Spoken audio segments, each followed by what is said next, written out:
Hello, mambo vipi? Karibu kwenye Kita Talks kutoka hapa Kita Media. Hapa tunazungumzia mambo mbalimbali yanayohusiana na jamii yetu kutoka kwa wadau mbalimbali. Na leo tuko na mwenyekiti wa serikali za mitaa wa Ugombolwa. Karibuni sana. Asante sana. Shukran sana. Nimekaribia. Kwa majina naitwa Bakari Jumanne Kuziwa. Ni mwenyekiti wa serikali ya mtaa wa Ugombolwa. Mtaa wa Ugombolwa unapatikana hapa katika kata yetu ya Segerea, na ni mtaa wetu huu wa Ugombolwa. Lakini pia mimi ni mkazi wa mtaa huu wa Ugombolwa na kata hii ya Segerea. Kwa hiyo ni mkazi kabisa wa maeneo yetu haya. Leo tunahitaji kufahamu mwenyekiti wa mtaa ni nani na nafasi yake katika jamii ni ipi? Una nafasi gani kwenye jamii yetu? Yaani mwingine tu anajua mwenyekiti ila hajui ni nani, ana nafasi gani. Kwa tunaomba utuelezee hapo tupate kuelewa. Asante. Kwanza mwenyekiti wa serikali ya mtaa ndiye mwenyekiti wa ulinzi na usalama wa mtaa husika. Okay. Na mwenyekiti huyu wa serikali za mtaa yupo kisheria kabisa, na ndio maana hata tukiangalia katika serikali kuu, ofisi ya waziri mkuu kuna ofisi ambayo inashughulika na masuala mazima ya ofisi za serikali za mitaa, ambayo ofisi hiyo iko TAMISEMI. Okay. Kwa hiyo mwenyekiti wa serikali ya mtaa ndiye mwenyekiti wa ulinzi na usalama wa mtaa, na wenye viti hawa wanapatikana kutoka kwenye jamii husika. Kwa hiyo ni sheria ambayo ipo na ni wenye viti wote nchi nzima, ambapo wanaenda kuchaguliwa na wananchi wa eneo husika. Lakini pia mwenyekiti wa serikali ya mtaa ni mtu muhimu sana, hususan kwenye jamii husika ambayo anaenda kuiongoza.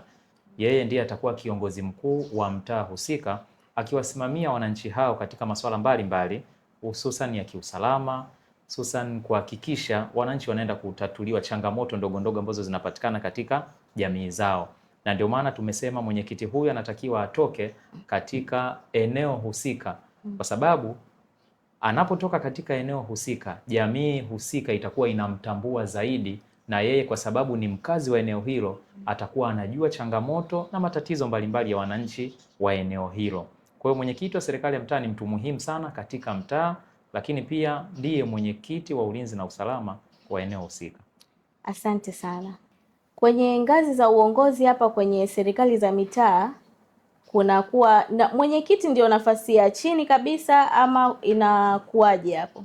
Maana mimi najua kuna madiwani, kuna mwenyekiti. Sasa mwenyekiti ni nafasi ya chini au kuna ya chini zaidi?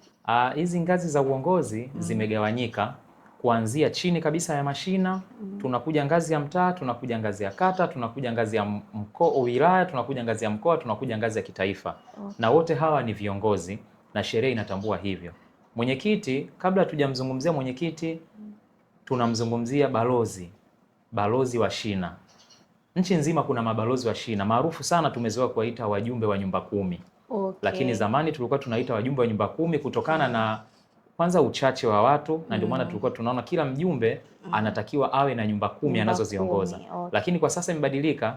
Unaweza kuta tukisema kila mjumbe awe na nyumba kumi, tunaweza tujikuta mtaa mzima ni wajumbe tu, kwa sababu nyumba ni nyingi, makazi ni mengi.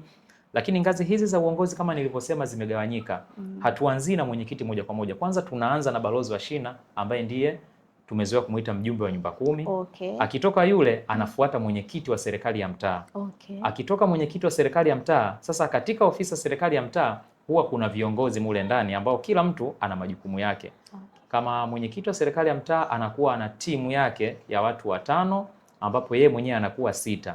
Lakini ndani ya ofisi ya serikali ya mtaa kunatakiwa kuwe na watu 7. Okay. Ni nani na nani? Kwanza atakuwa mwenyekiti wa serikali ya mtaa. Lakini pili atakuwa na wajumbe wake ambao tumezoea kuita kamati ya maendeleo ya mtaa. Okay. Ambao ni watu 5, ukijumlisha na mwenyekiti wa 6, tukimjumlisha na mtendaji wa mtaa. Huyu pia anaingia moja kwa moja katika kamati ya maendeleo ya mtaa.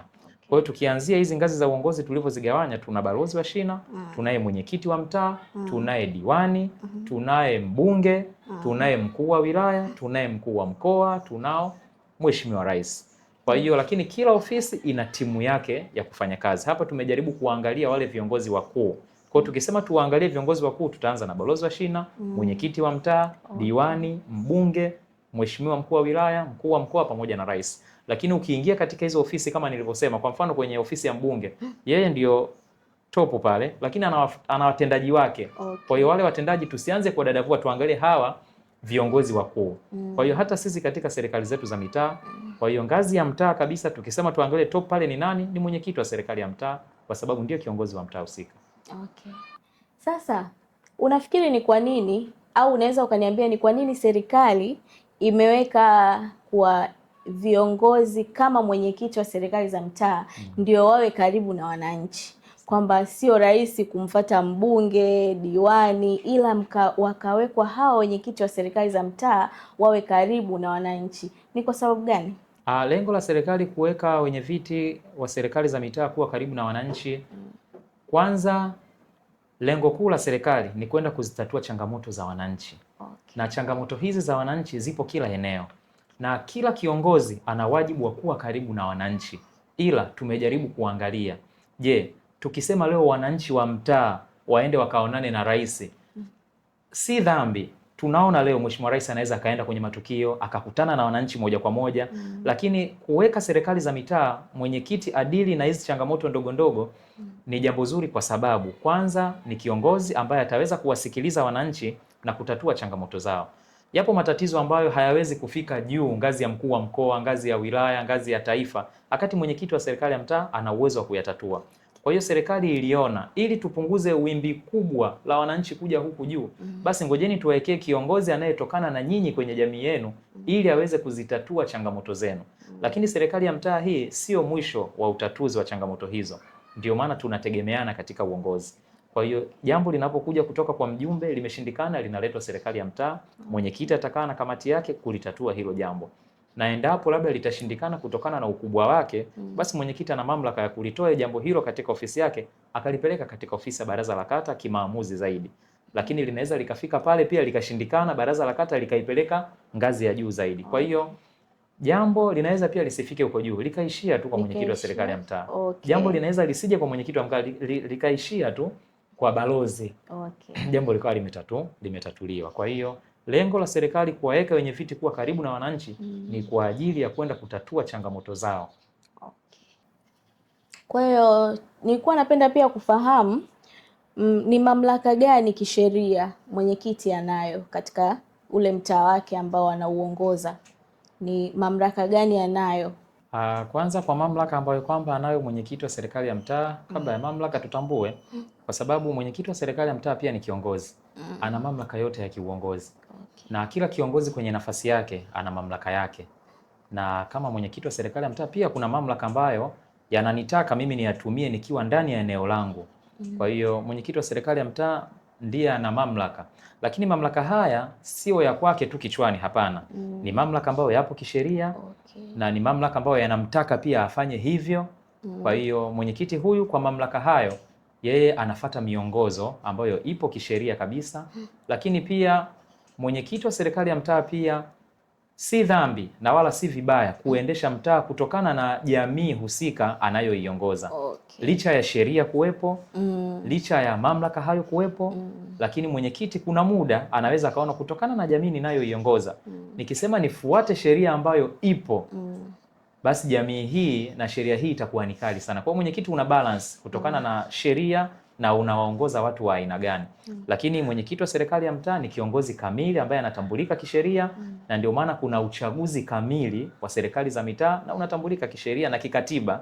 Kwa hiyo mwenyekiti ni kiongozi kamili ambaye ana mamlaka yote yanayompa yeye uongozi katika mtaa wake. Kwa hiyo hata mimi nina mamlaka katika eneo langu kwa sababu ni kiongozi kamili. Okay. Na hata kiongozi yoyote aidha wa kitaifa aidha yoyote anayefika katika mtaa, hakuna mtu wa kwanza kumtafuta zaidi ya mwenyekiti wa serikali ya mtaa. Kwa hiyo wanatambua nafasi hizi na wanatambua taratibu hizi. Kwa hiyo nina mamlaka ya kutosha, na kila mwenyekiti katika nchi hii ana mamlaka yake husika kutokana na sheria ambazo zipo kwa upande wake wa kiwenyekiti.